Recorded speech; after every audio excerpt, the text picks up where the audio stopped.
we have been discussing about uncertainty principle, that is, which is forming the fundamentals of one of the fundamentals of quantum mechanics. So now we are going to discuss about uncertainty principles applications.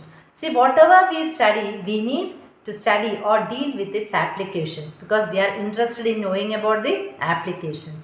So before studying with the when we were studying about uncertainty principle, we were saying that uncertainty principle was dealing with microscopic objects, right? So we were concentrating on microscopic properties or microscopic objects rather than macroscopic objects. Okay. Now, and we were saying that with accuracy, without proper accuracy, we will not be able to measure. We are not able to measure canonically conjugate variables at a time. ഒരേ സമയത്ത് നമ്മൾ രണ്ട് canonically conjugate variablesന്റെ values നമുക്ക് exactly അല്ലെങ്കിൽ accurately or precisely നമുക്ക് measure ചെയ്യാൻ പറ്റില്ല. That was the thing, and we were having three relations relating to delta x, product of delta x, delta p, right? Delta e, delta t, and also relating to our angular momentum. Okay, so these three values we were having, or three relations, valuable relations we were having. And the most thing is we are dealing with microscopic quantities. So we are here, we are having mainly, we are dealing with mainly four applications, and among them first one is the ground state of hydrogen atom. Ground state of our familiar hydrogen atom. Okay, so we are going to study about ground state. So what is a ground state? As we know, we are having the heart of the atom, that is our nucleus, bounded by orbits. So the state that is very near to the nucleus, we call it as ground state, and then we say n is equal to 1, n is equal to 2, n is equal to 3, like that it goes on. So the state that is near to the nucleus, that we call it as ground state. അപ്പോൾ ground state എന്ന് പറഞ്ഞാൽ എന്താണ്? ന്യൂക്ലിയസിന്റെ തൊട്ടടുത്തുള്ള സ്റ്റേറ്റിനെയാണ് നമ്മൾ എന്തെന്ന് പറയുന്നത്? We are saying it as ground state, അല്ലേ? Now we know that what is a classical expression? What is a classical expression for total energy? Classical expression for total energy of electron. Total energy of electron in ground state. അല്ലേ? അപ്പോൾ total energy നമുക്ക് capital E എന്ന് കൊടുത്താൽ, see capital E, what all types of energies are possessed by electrons? Kinetic energy and potential energy. But total energy means sum of kinetic energy and potential energy. അല്ലേ? അപ്പോൾ kinetic energy നമുക്ക് അറിയാം എന്താണ്? E is equal to p square by 2m minus e square by r. r എന്ന് പറയുന്നത് radius of the atom ആണ്. നമുക്ക് ഇവിടെ ഒരു a ആയിട്ട് എടുക്കുന്നു. ഓക്കെ, നമ്മൾ ഓൾറെഡി കൈനറ്റിക് എനർജിയെ കുറിച്ചൊക്കെ പൊട്ടൻഷ്യൽ എനർജിയെ കുറിച്ച് നമ്മൾ പഠിച്ചിട്ടുണ്ട്, അല്ലേ? Q1 Q2 by R എന്നൊക്കെ പഠിച്ചിട്ടുണ്ട്. ഇവിടെ Q1 എന്ന് പറയുന്നത് ZE, Q2 എന്ന് പറയുന്നത് E ആണ്, അല്ലേ? അപ്പോൾ ഇവിടെ ZE സ്ക്വയർ വരും. Z എന്ന് പറയുന്നത് 1 ആണ്, അതുകൊണ്ട് നമുക്ക് E സ്ക്വയർ മാത്രമേ വരുന്നുള്ളൂ. I think you remember all such things. By R എന്ന് പറയുന്നതിന് പകരം നമ്മളിവിടെ എന്ത് എഴുതി? A എഴുതി. So total energy is p square by 2m minus a, where a is the എന്താണ്? A എന്ന് പറയുന്നത് orbit, ground radius of the orbit ആണ്, അല്ലേ? നമുക്കിവിടെ ഏത് അൺസർട്ടനിറ്റി കാണാം? We are going to study about the ground state ആണ്, അല്ലേ? ഗ്രൗണ്ട് സ്റ്റേറ്റിലെ ടോട്ടൽ എനർജി കാണാൻ വേണ്ടിയാണ് നമ്മൾ എടുക്കുന്നത്. സോ ഫസ്റ്റ് ഓഫ് ഓൾ നമ്മൾ ഉപയോഗിക്കാൻ പോകുന്ന അൺസർട്ടനിറ്റി റിലേഷൻ എന്ന് പറയുന്നത് delta x, product of errors in position and momentum, is approximately equal to h cross by 2 എന്നാണ് നമ്മൾ ആ ഒരു റിലേഷനാണ് നമ്മളിവിടെ എടുക്കാൻ പോകുന്നത്. സോ അപ്പം നമ്മൾ ആ റിലേഷൻ മനസ്സിൽ വെച്ചിട്ടുണ്ട്. ഓക്കെ, നൗ അപ്പം നമ്മളിവിടെ ഡെൽറ്റ എക്സ് എന്ന് പറയുന്നത് ഏതാണ്? പൊസിഷനാണ്. പൊസിഷൻ എന്ന് പറയുന്നത് it is coming to the radius ആണ്, അല്ലേ? നമ്മൾ പറയുന്നത് instead of delta X we are going to write it as a into delta p.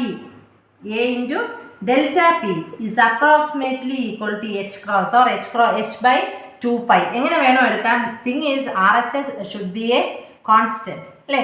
RHS എന്ന് പറയുന്ന ഒരു കോൺസ്റ്റന്റ് ആണ്. H ക്രോസ് എന്ന് പറഞ്ഞാൽ h/2 ആണ്. h/2 പൈ ആണ്.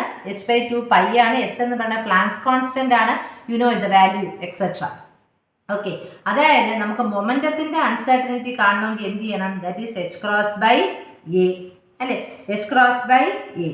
Now, so we are having the momentum is of the order delta p is approximately equal to h cross by a. അപ്പം നമുക്ക് ഈ h cross by a എടുത്ത് ഇങ്ങോട്ട് സബ്സ്റ്റിറ്റ്യൂട്ട് ചെയ്യാമല്ലോ. ഈ pക്ക് പകരം h cross by a delta p ആയല്ലോ. So we are going to substitute it and we are going to get it as h cross square p square അല്ലേ. So h cross square by a ആയിരുന്നു, അതിനെ p square substitute ചെയ്തു. And you are getting it as E is equal to h cross square by 2m a square minus e square by a. Okay. ഇനി ground സ്റ്റേറ്റിലെ energy എന്തുവാണ്? It should be always minimum അല്ലേ. Stable ആയിരിക്കണമെങ്കിൽ ground സ്റ്റേറ്റിലെ energy എന്ന് പറയുന്നത് it should be always minimum. അതായത് minimum എന്ന് പറയണമെങ്കിൽ what should be the, ഇവിടെ ആരാണ് നമ്മുടെ ബാക്കിയുള്ളവരെല്ലാവരും കോൺസ്റ്റന്റ് ആണ് except one who is that radius അല്ലേ, എ മാത്രമാണ്. അപ്പം നമ്മൾ പറയണു ഗ്രൗണ്ട് സ്റ്റേറ്റ് കോൺസ്റ്റന്റ് ആണെങ്കിൽ അവർ എനർജി നല്ല സ്റ്റേബിൾ ആവണമെങ്കിൽ ground state energy should be minimum. അതായത് D E who is going to change here only the radius അല്ലേ. അപ്പം D E by D A എന്ന് പറയുന്നത് എന്തായിരിക്കണം? It should be equal to 0. It should be D E by D A, D E by D A should be minimum or D E should be D A നമുക്ക് എന്തായിട്ട് എടുക്കാം? നമുക്ക് 0 ആയിട്ട് എടുക്കാം. You can put it as D E by D A is to be minimum. D E by D A should be equal to minimum ആക്കണം അല്ലേ. അതാണ് നമ്മൾ ഇപ്പം നമ്മൾ എന്ത് ചെയ്യണം? We are going to differentiate D E with respect to A. അപ്പം D E by D A. അപ്പം നമ്മൾ കോൺസ്റ്റന്റ് ടേം അതുപോലെ ആദ്യമേ അങ്ങ് എഴുതി. 1/a² എന്ന് പറഞ്ഞാൽ a raised to -2 ആണ്. -2നെ നമ്മൾ ഡിഫറൻഷിയേറ്റ് ചെയ്യുമ്പോൾ -2 ഇൻറ്റു a raised to -3. ആ -2ഉം ഈ 2ഉം കൂടെ ക്യാൻസൽ ആകുമ്പോൾ ഇവിടെ എന്ത് വന്നു? ഒരു മൈനസ് വന്നു. a raised to -3യെ നമ്മൾ a³ ആയിട്ട് താഴോട്ട് എഴുതി. Okay, minus e² 1/a differentiate ചെയ്യുമ്പോൾ ആ a നമ്മൾ എന്ത് എഴുതും? a raised to -1 എന്ന് എഴുതും അല്ലേ. അപ്പം ഈ എ മുകളിലോട്ട് പോകുമ്പോൾ a raised to -1 ആവും. -1 a raised to -2 ആവും. ആ മൈനസും കൂടെ പ്ലസ് ആയി അല്ലേ. അപ്പം നമ്മൾ ഡിഫറൻഷിയേറ്റ് ചെയ്തപ്പോൾ എന്ത് വന്നു? We got it as D E by D A is equal to -h cross square by ഈ മുകളിലത്തെ 2ഉം ഈ 2ഉം കൂടെ ക്യാൻസലായി m(a³ plus e² by a0 അല്ലേ. ഇതിനെ നമ്മൾ ഏതുമായിട്ടാണ് നമ്മൾ പറഞ്ഞത്? മിനിമം. മിനിമം എന്ന് പറഞ്ഞാൽ നമുക്ക് 0 ആയിട്ട് ഇക്വേറ്റ് ചെയ്യാമല്ലോ. We can put it is equated to 0. 0 ആയിട്ട് ഇക്വേറ്റ് ചെയ്യുമ്പോൾ നമുക്ക് എന്ത് കിട്ടും? Will be getting the value for a0 as എന്തോന്ന് വരാം? h cross square by m(e²). Will get the value as h cross square by m(e²). h cross square എന്ന് പറഞ്ഞാൽ h/2. Value of Planck's constant 6.6 × 10⁻34. Mass 9.1 × 10⁻31. E എന്ന് പറയുന്നത് 1.6 × 10⁻19. And we are going to get the value as എന്താണെന്ന് I think hope all of you know. Still we are going to get the value as 0.53 angstrom. That is our Bohr radius. ഇനി നമ്മൾ എന്ത് ചെയ്യാൻ പോവുകയാണ്? ഈ a0യുടെ value എടുത്ത് നമ്മുടെ total energy ഇയിലോട്ട് substitute ചെയ്യുന്നത്. നമ്മുടെ ടോട്ടൽ എനർജി എന്താണ് നമുക്ക് കിട്ടിയിരിക്കുന്നത്? E is equal to h cross by 2ma² minus e² by a. ഇതാണ് നമ്മുടെ ടോട്ടൽ എനർജി. അതിലോട്ട് നമ്മൾ a0ൻ്റെ വാല്യൂ അങ്ങ് സബ്സ്റ്റിറ്റ്യൂട്ട് ചെയ്യാൻ പോവുകയാണ്. ഈ a0യ്ക്ക് പകരം ആരെ ഇട്ടു? We are going to put h cross by 2m a² ആണ്. അപ്പം h cross raise to 4 divided by m² e raise to 4 minus e² by h cross square m(e²) അല്ലേ. അപ്പം ഈ h ക്രോസ് സ്ക്വയറും ഈ h റേസ് ടു 4ഉം കൂടെ അങ്ങ് ക്യാൻസലായി. ഇവിടെ h ക്രോസ് സ്ക്വയർ ആയി അല്ലേ. ഈ എമ്മും ഇവിടെ ഒരു m റേസ് അതും കൂടെ ക്യാൻസൽ ആയി. So you are getting it as e raised to 4 by 2h cross square minus m e raised to 4 by h cross square. ഇതിൽ m e raised to 4 by h cross square constant ആയിട്ട് എടുത്താൽ നമുക്ക് എന്ത് കിട്ടും? 1/2 minus 1 എന്ന് കിട്ടും അല്ലേ? 1/2 minus 1 എന്ന് കിട്ടും. So finally you will get it as ആ ഹാഫ് മൈനസ് 1 എന്ന് പറഞ്ഞാൽ മൈനസ് ഹാഫ് അല്ലേ? So you will be getting as total energy is equal to minus me raised to 4 by 2h cross square, and when you are substituting and converting it in terms of electron volt, you are getting the ground state energy as E minimum as minus 13.6 electron volt, and this is what we were getting in the Bohr hydrogen atom. അല്ലെ, എല്ലായിടത്തും നമ്മൾ hydrogen ആറ്റത്തിന്റെ value എത്രയാണ് കിട്ടിയത്? Ground state energy എന്ന് പറയുന്നത് minus 13.6 electron volt ആണ് കിട്ടിയത്. അപ്പോൾ നമ്മൾ എങ്ങനെയാണ് കണ്ടുപിടിച്ചത്? So first application, even though there are many applications, first application നമ്മൾ എടുത്തത് ഹൈഡ്രജൻ ആറ്റത്തിന്റെ ഗ്രൗണ്ട് സ്റ്റേറ്റ് ആണ് നമ്മൾ എടുത്തത് അല്ലേ? അപ്പോൾ ആദ്യം നമ്മൾ ടോട്ടൽ എനർജി എഴുതി, that is addition or that is sum of kinetic energy and potential energy. അപ്പോൾ കൈനറ്റിക് എനർജിയുടെയും പൊട്ടൻഷ്യൽ എനർജിയുടെയും ടോട്ടൽ എനർജി എടുത്തു. അതിൽ റേഡിയസ് അല്ലേ നമ്മൾ ചേഞ്ച് വരത്തുള്ളൂ അല്ലേ? അപ്പോൾ ഗ്രൗണ്ട് സ്റ്റേറ്റ് വരുമ്പോൾ റേഡിയസ് നമ്മൾ എന്ന് എടുത്തു, അതിനെ നമ്മൾ ഡെൽറ്റ എക്സ് ആയിട്ട് അപ്രോക്സിമേറ്റ് ചെയ്തു. And we got a value for momentum തന്നെയല്ല. ആ വാല്യൂ നമ്മൾ എന്ത് ചെയ്തു? ആ വാല്യൂവിനെ എടുത്ത് നമ്മൾ സബ്സ്റ്റിറ്റ്യൂട്ട് ചെയ്ത് നമ്മൾ ടോട്ടൽ എനർജിയുടെ വാല്യൂ കിട്ടിയിട്ട് നമുക്കറിയാം ഗ്രൗണ്ട് സ്റ്റേറ്റ് സ്റ്റേബിൾ ആണെങ്കിൽ energy should be minimum. So rate of change of energy with that of the radius should be minimum. dE by dA കണ്ടു. So we got the value for A0. അപ്പോൾ radius നമ്മൾ കണ്ടു അല്ലേ? 0.53 angstrom റേഡിയസിന്. അതിനെ നമ്മൾ total എനർജിയിലോട്ട് substitute ചെയ്തപ്പോൾ we got finally as minus 13.6 electron volt, and this is assumed to be the value of energy of ground state of hydrogen atom. The next application is our non-existence of electron inside the nucleus. അല്ലേ, നമ്മൾ എപ്പോഴും കാണുന്നതാണ് ഒരു atom ഉണ്ട്, അതിൻ്റെ central part എന്ന് പറയുന്നത് it's nucleus, and it is surrounded by the electrons moving in orbits.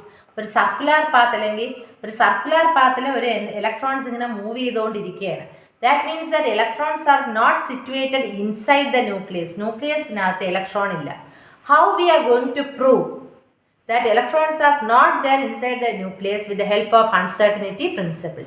അതാണ് നമ്മളിവിടെ ചെയ്യാൻ പോകുന്നത്. ഓക്കെ, ഇനി ഒരു ഇലക്ട്രോണിന് ഒരു ആറ്റത്തിൻ്റെ ന്യൂക്ലിയസിനകത്ത് ഇരിക്കണമെങ്കിൽ the diameter is of order 10 raised to minus 14 to 10 raised to minus 15 meter ആണ്. അപ്പം ന്യൂക്ലിയറിൻ്റെ ഡയമീറ്റർ അല്ലെങ്കിൽ ട്വൈസ് ദ റേഡിയസ് അല്ലേ, 2r0, അല്ലെങ്കിൽ അതിൻ്റെ ഡയമീറ്റർ എന്ന് പറയുന്നതിൻ്റെ റേഞ്ച് എത്രയാണ്?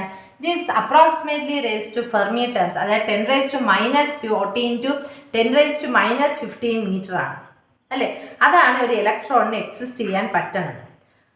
So now here also we are going to apply the relation delta x into delta p is approximately equal to h cross by 2 അല്ലെങ്കിൽ h by 4 pi. ഓക്കെ, അപ്പം നമ്മളിവിടെ എടുക്കുകയാണ്, നമ്മൾ ഡെൽറ്റ എക്സ് എന്ന് പറയുന്നത് നമ്മൾ r0 ആയിട്ട് എടുക്കുകയാണ്. അതാണ് നമ്മൾ റേഡിയസ്, അല്ലെങ്കിൽ we can take it as diameter. Okay, നമ്മൾ എന്തായിട്ട് എടുക്കുന്നു? ഡയമീറ്റർ. അപ്പോൾ ഒരു ഇലക്ട്രോണിന് ന്യൂക്ലിയസിനകത്ത് വരണമെങ്കിൽ അതിൻ്റെ ഓർഡർ എത്രയാണ്? 10 raised to minus 14 or 10 raised to minus 15, ആ ഒരു റേഞ്ചിലാണ് വരുന്നത്. So we have the relation delta X into delta P is approximately equal to h cross by 2 or h by 4 pi. Okay, അപ്പം നമ്മൾ ഡെൽറ്റ എക്സ് എന്തായിട്ടാണ് എടുത്തത്? r0 എങ്കിൽ r0 ആയിട്ട് എടുക്കാം. So we have taken like this. അപ്പം നമുക്ക് എന്ത് കിട്ടി? h by 4 pi into r0. r0 നമ്മൾ എത്ര പറഞ്ഞു? Let us take it as 10 raised to minus 40. Typically 10 raised to minus 14 10 raised to minus 15 എടുക്കാം. 10 raised to minus 14 meter. Okay, so we are going to substitute the value. What is the value for h? 6.6 into 10 raised to minus 34. 634 into 10 raised to minus 34 divided by 4 into 3.14 into 10 raised to minus 40. And we are going to get the approximate value. In the approximate value, on calculation, we are going to get it as approximately 5.28 into 10 raised to minus 21 kilogram meter per second. 5.28 into 10 raised to minus 21 kilogram meter per second. So, momentum of electron, ഇത് നമ്മൾ എന്താണ് delta P ആണ് അല്ലേ. അപ്പോൾ momentum of electron എന്ന് പറഞ്ഞാൽ at least ഈ order ആയിരിക്കണം. Okay. Now, we know the relativistic kinetic energy equation നമുക്കറിയാം അല്ലേ. m0 square m square c raised to 4 plus c square p square. അപ്പോൾ ഈ റിലേറ്റിവിസ്റ്റിക്കിൽ നമ്മൾ ഈ quantity compared with that is very small, നമ്മൾ അപ്പോൾ അതങ്ങ് വിടുന്നു. And we are getting it as E is equal to P C. അപ്പോൾ പിയുടെ വാല്യൂ നമുക്ക് കിട്ടി എത്രയാണ് 5.28 into 10 raised to minus 21 into c എത്രയാണ് 3 into 10 raised to 8. അതിന് നമ്മൾ ജൂളിലല്ലേ വരുന്നത്, നമ്മൾ അതിന് ഇലക്ട്രോൺ വോൾട്ടിലാക്കണമെങ്കിൽ നമ്മൾ എന്ത് ചെയ്യും 1.6 into 10 raised to minus 19 അല്ലേ. 1.6 into 10 raised to minus 19 വെച്ച് ഡിവൈഡ് ചെയ്യുമ്പോൾ നമുക്ക് എന്ത് കിട്ടും? We are going to get it in terms of electron volt and we are getting it as 19.9 electron volt. 98.9 mega electron volt. ഇതാണ് നമുക്ക് കിട്ടുന്നത്. അപ്പം നമ്മൾ പറയണത് ഒരു ന്യൂക്ലിയസിൻ്റെ അകത്ത് ഇലക്ട്രോൺ ഉണ്ടാവണമെങ്കിൽ if a electron is to be inside the nucleus അതിൻ്റെ എനർജി എത്രയാണ്? It should be approximately equal to 99 MeV അല്ലേ. പിന്നെ 99 MeV എനർജി ഉണ്ടെങ്കിലേ എന്ത് പറ്റുള്ളൂ? ഇലക്ട്രോണിന് ന്യൂക്ലിയസിനകത്ത് നിൽക്കാൻ പറ്റത്തുള്ളൂ. But the experiments like beta D K experiments and many experiments എല്ലാം സ്റ്റാൻഡേർഡ് ആയിട്ടുള്ള അല്ലെങ്കിൽ പ്രൂവ് ചെയ്യാൻ പറ്റുന്ന many experiments like beta experiments have shown that the energy of the emitted electrons were of few MeV only. Few MeV എന്ന് പറഞ്ഞാൽ ഏകദേശം it is of 4 to 5 അല്ലെങ്കിൽ 4 MeV അടുപ്പിച്ച് ഇലക്ട്രോൺസിൻ്റെ എനർജി ഉള്ളൂ എന്നാണ് അറിയുന്നത്. It is of order of 4 MeV. അപ്പം നമുക്ക് എന്ത് ചെയ്യാം? നമുക്ക് കിട്ടിയത് എത്രയാണ്? It is nearly 99 MeV അല്ലേ. അപ്പം 99 MeV ഉള്ളിടത്ത് we are expecting that only 4 MeV എനർജിയെ ആർക്കുള്ളൂ? ഇലക്ട്രോണിന് ഉള്ളൂ. അപ്പോൾ 4 MeV ഇലക്ട്രോൺ ഉള്ളപ്പം that shows that electrons cannot exist inside the nucleus. അപ്പം അങ്ങനെയുള്ള എക്സ്പെരിമെൻറ്റിൽ we are proving by uncertainty principle that electrons cannot exist inside the nucleus. അതാണ് അതിൽ prove ചെയ്തത്. And next one is the spectral lines width. അതൊരു major applications ആണ് width of spectral lines. Okay, width of spectral lines ആണ് അടുത്ത വേറൊരു major ആപ്ലിക്കേഷനായിട്ട് uncertainty പ്രിൻസിപ്പിളിൻ്റെത് പറയുന്നത്. നമുക്കറിയാം ഒരു ഇലക്ട്രോൺ ഉണ്ട്. See we are having an atom. This atom is in the ground state. അതെന്ത് പറ്റും? It is absorbing energy and it is getting or going to an excited state അല്ലേ. ഇപ്പം അവനിവിടെ ഇരിക്കുകയാണ്. And it will be there for the excited state for a short span of time. Say ഒരു 10 raised to minus 8 seconds എന്നോ അത് ഒരു അടുത്ത transition വരെ, അതായത് നെക്സ്റ്റ് ട്രാൻസിഷൻ ഉണ്ടാകുന്ന വരെ it will be there for a finite time. ആ ഫൈനൈറ്റ് ടൈമിനെയാണ് നമ്മൾ ലൈഫ് ടൈം എന്ന് പറയുന്നത്. എന്തോന്ന് പറയും? We call it as life time of the state. അതായത് ഒരു ഗ്രൗണ്ട് സ്റ്റേറ്റിലെ ആറ്റം എനർജി അബ്സോർബ് ചെയ്ത് എക്സൈറ്റഡ് സ്റ്റേറ്റിൽ പോകും. And it will be there ഒരു 10 raised to minus 8 seconds അങ്ങനെയുള്ള വളരെ ഒരു ഷോർട്ട് ടൈമിലേക്ക് അത് എവിടെ കാണും? എക്സൈറ്റഡ് സ്റ്റേറ്റിൽ കാണും before it is making transition to its lower state. അപ്പോൾ അത് അവിടെ ഉള്ളിടത്തോളം നമ്മൾ പറയും അതാണ് ഒരു life time of the state എന്ന് പറയുന്നത്. ഓക്കെ, ഇനി നമ്മൾ പറയണം. അപ്പോൾ അത് നമ്മളിവിടെ ടൈം വെച്ചാണ് പറയുന്നത്. So we are going to use the relation delta E into delta T is approximately equal to h cross by 2 or h by 4 pi. അപ്പം നമ്മൾ ആ ഡെൽറ്റ ടിയെ നമുക്ക് വേണമെങ്കിൽ ആ ഡെൽറ്റ ടി ആ ലൈഫ് ടൈമിനെ we can call it as tau. So energy uncertainty വെച്ച് delta E into delta T is approximately equal to H cross by 2 or H by 4 pi. Okay, നമ്മൾ ഈ ഡെൽറ്റ ടി ആണ് നമ്മൾ എന്തായിട്ട് പറഞ്ഞത്? To ആയിട്ട് പറഞ്ഞത് അല്ലേ. ഇവിടെ ഡെൽറ്റ ടി എഴുതുന്നതിനെ നമ്മൾ എന്തോന്ന് പറഞ്ഞു? We call it as tau അല്ലേ. Now, what is E? We know electromagnetic radiation frequency nu ആണെങ്കിൽ what is E? E is equal to h nu or delta E എന്ന് പറഞ്ഞാൽ h കോൺസ്റ്റന്റ് ആണല്ലോ. അപ്പോൾ എന്തേ വരുള്ളൂ? h delta nu. അപ്പോൾ E എന്ന് പറയുന്നത് സോ ഡെൽറ്റ ഇ എന്ന് പറഞ്ഞാൽ എച്ച് ഡെൽറ്റ ന്യൂ ആണ് അല്ലേ. ഈ എച്ച് വെച്ചും കൂടെ അങ്ങ് ക്യാൻസൽ ആയി പോയില്ലേ. So what is delta nu? That is approximately equal to 1/4π². See, most of the system, as I told, tau is approximately equal to 10⁻⁻8 seconds. Tau എന്ന് പറഞ്ഞാൽ 10⁻⁻8 seconds ആണ് അല്ലേ. ഇപ്പോൾ 10⁻⁻8 ആകുമ്പോൾ അത് എങ്ങോട്ട് വരും അല്ലേ. സോ 10⁻⁻8 ഞാൻ മുകളിലോട്ട് എഴുതിയപ്പോൾ 10⁻8 ആയി. So we will be getting approximately of the order 10⁻7 hertz. 10⁻7 hertz, and this width is experimentally observed when pressure is very low. When pressure is very low. ഇതിനെയാണ് natural width of spectral lines എന്ന് പറയുന്നത്. We call it as natural width of spectral lines. അപ്പോൾ നമ്മൾ എത്ര applications പറഞ്ഞു? We told about 3 applications. One is the ground state of hydrogen atom, the absence of electron inside the nucleus, and natural width of spectral lines. അപ്പോൾ എങ്ങനെയാണ് ഈ spectral ലൈൻസിന് width വരുന്നത്? What is a natural width? 2 തരം ഉണ്ട്, Doppler ബ്രോഡനിങ്ങും collision ബ്രോഡനിങ്ങും ഉണ്ട്. We need not go in detail at present time. Uncertainty applications പറയാൻ നമ്മൾ അത്രയും ഡീറ്റെയിൽ ആയിട്ട് പോകണ്ട. നമ്മൾ സ്പെക്ട്രൽ ലൈൻസിൻ്റെ നാച്ചുറൽ ബ്രോഡനിങ് പറഞ്ഞു. ഈ 3 ആപ്ലിക്കേഷൻസുമാണ് നമ്മൾ ഇമ്പോർട്ടൻ്റ് ആയിട്ട് പറയണം. Now the next will say about the mass of the മീസോണും ഉണ്ട്. Okay, thank U.